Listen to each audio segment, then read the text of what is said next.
Mymensingh ৫, Muktagacha ৭৮, বনবাংলা F Rahman উচ্চ বিদ্যালয়। Voter সংখ্যা ৩২২১ জন।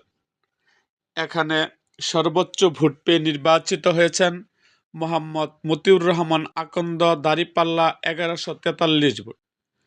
তার নিকটতম প্রতিদ্বন্দ্বী ধানের শীষের মোহাম্মদ জাকির হোসেন ৮৯৫ ভোট। মোহাম্মদ সিরাজুল ইসলাম হাতপাখা প্রতীকে পেয়েছেন ২৭ ভোট। মোহাম্মদ নজরুল ইসলাম মাথাল প্রতীকে ৫ ভোট। মোহাম্মদ রফিকুল ইসলাম ঈগল প্রতীকে ৪ ভোট।